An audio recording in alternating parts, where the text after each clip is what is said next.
Assalamualaikum warahmatullahi wabarakatuh. Innal hamdalillah nahmaduhu wa nasta'inuhu wa nastaghfiruh wa na'udzubillahi min syururi anfusina wa min sayyiati a'malina may yahdihillahu fala mudilla lahu wa may yudlil fala hadiya lahu. Asyhadu an la ilaha illallah wahdahu la syarika lah wa asyhadu anna Muhammadan abduhu wa rasuluhu la nabiyya wa la rasula ba'dah. Ya ayyuhalladzina amanu taqullaha haqqa tuqatih wa la tamutunna illa wa antum muslimun. Ikhwan fillah asyhadakumullah, Bapak-bapak dan Ibu sekalian yang semoga dirahmati Allah. Kadang-kadang kita agak heran gitu ya dalam kehidupan ini. Pasangan yang sudah menikah bertahun-tahun ya, mungkin puluhan tahun, itu susah benar untuk memiliki anak. Belum juga dikaruniai anak. Tapi ada anak muda ya, muda-mudi berhubungan cuman sekali di luar nikah, tahu-tahu langsung hamil gitu ya. Ya, jadi hidup ini memang banyak memiliki misteri di dalamnya ya. Jadi kita yang menikah sudah bertahun-tahun, padahal sudah periksa kesana kemari dengan dokter subur, tapi ya kok belum juga dikaruniai momongan. Nah itu tadi, yang nggak ada nikahnya, cuma hubungan sekali, langsung dapat anak.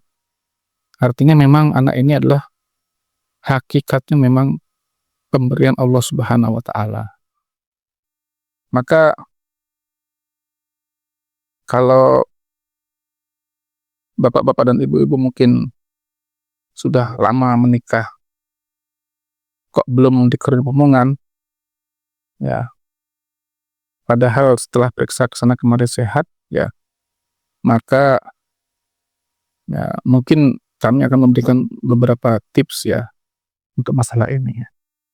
Tapi kalau misalnya ada masalah kesuburan atau kurang sehat ya, tentu ya tidak di sini pembahasannya. Bisa konsultasilah kepada para bidan, para dokter. Nah, itu filasadakumullah ya. Pertama adalah yang membuat mungkin susah mendapatkan momongan adalah terlalu banyaknya pikiran-pikiran negatif di dalam pikiran seorang ibu ya. Kenapa saya berani mengatakan ini ya?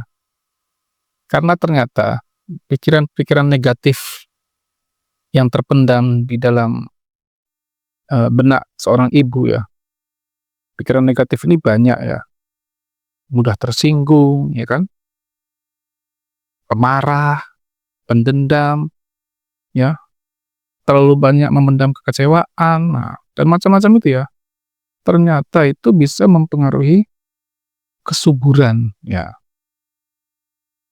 mengganggu kesuburan hormon ya, yang mengatur ovulasi dan siklus menstruasi, serta berdampak pada kesehatan reproduksi ya. Ini ada banyak sekali penelitiannya. Misalnya ada seorang dokter namanya Sarah Berga, dia spesialis infertilitas ya di Amerika. Beliau mengatakan hormon stres itu dapat menyebabkan gangguan sinyal antara otak dan ovarium, sehingga memicu gangguan ovulasi. Tuh, ya. Ada juga penelitian Dr. Alice Domar, PhD, Direktur Eksekutif Domar Center for Mind and Body Health.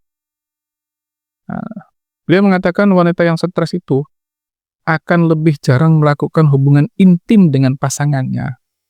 Jadi wanita yang stres, yang banyak pikiran negatif tadi ya, itu akan lebih jarang melakukan hubungan intim dengan pasangannya, sehingga akan menambah kesulitan untuk dia hamil. Nah, sekarang kan ini kan kita banyak melihat pasangan-pasangan yang semuanya sama-sama bekerja. Ya. Sebenarnya sih kalau bisa anjuran saya sih kepada para wanita ini lebih baik di rumah ya. agar dia lebih rileks pikirannya. Tapi ya kita mau ngomong apa, zaman sekarang ini kan istilahnya dua-duanya kerja aja penghasilannya nggak seberapa, apalagi cuman yang kerja satu orang, ya kan. Nah, ini silakan dikonsultasikan berdua gitu ya.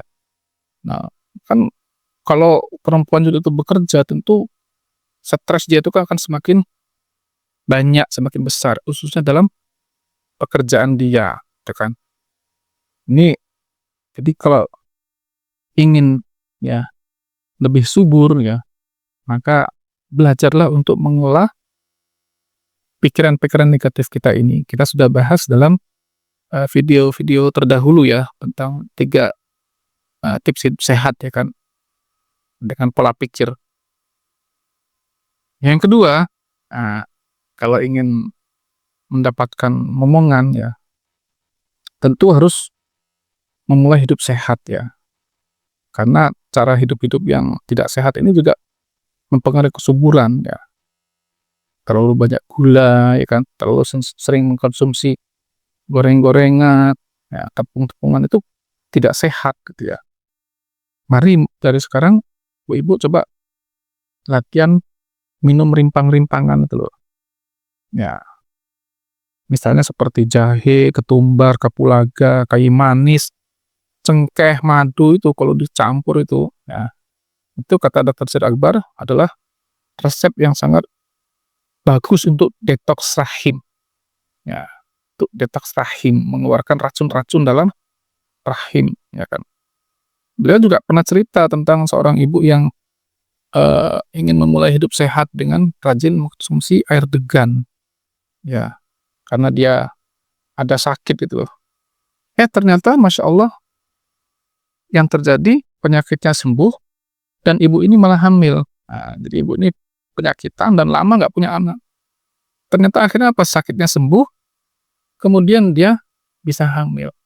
Air degan itu kan bisa membuang racun-racun dalam tubuh kita. Tuh. Masya Allah, subhanallah ya. Ini gaya hidup sehat seperti ini kan nggak semua orang ya tahu dan mau tuh. Ada yang tahu tapi males ya kan. Ada yang mau tapi nggak tahu. Gitu. Kalau ibu-ibu suka minum suplemen untuk kesehatan, banyak tuh yang kurang paham. Nah, ada cerita saudara itu dia rajin minum habah sauda. Lama nggak punya anak, hampir 3 tahun. Saya ngobrol dengan dia, kamu suka minum suplemen apa? Karena suami istri ini sehat semua sebenarnya. Terus dia bilang, saya suka minum habah sauda. Saya bilang ya nggak tepat. Habah sauda itu kan sifatnya panas dia. Dia mengganggu kesuburan.